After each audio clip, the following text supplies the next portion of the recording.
The House committee investigating the 6 January insurrection at the U.S. Capitol has agreed to defer its request for hundreds of pages of records from the Trump administration, bending to the wishes of the Biden White House. The deferral is in response to concerns that releasing all the Trump documents sought could compromise national security and executive privilege. Joe Biden has repeatedly rejected Donald Trump's efforts to cite executive privilege to block the release of all documents surrounding that day. But the White House is still working with the committee to shield some documents.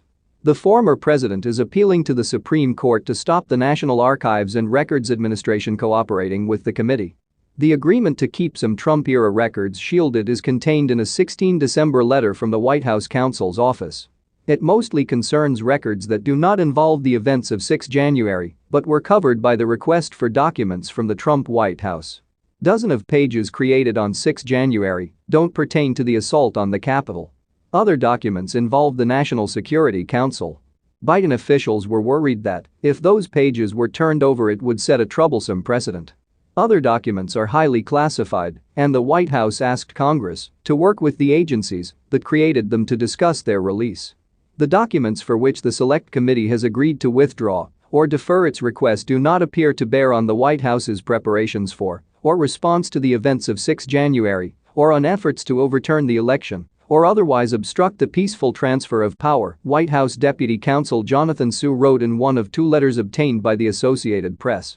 Su wrote that withholding the documents should not compromise the committee's ability to complete its critical investigation expeditiously.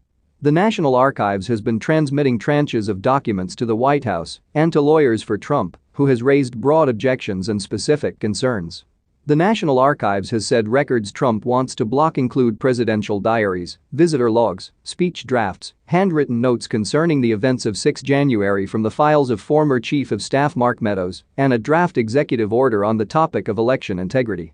Biden has rejected Trump's claims of executive privilege over those documents, including in a letter sent on 23 December regarding about 20 pages.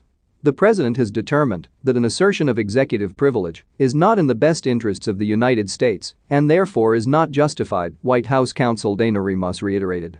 A federal appeals court ruled this month against Trump, and he has filed an appeal to the Supreme Court, which has yet to decide whether to take up the case.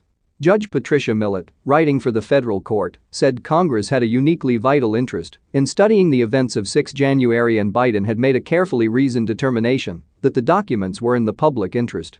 Trump also failed to show any harm that would occur from the release, Millett wrote. On the record before us, former President Trump has provided no basis for this court to override President Biden's judgment and the agreement and accommodations worked out between the political branches over these documents, Millett said.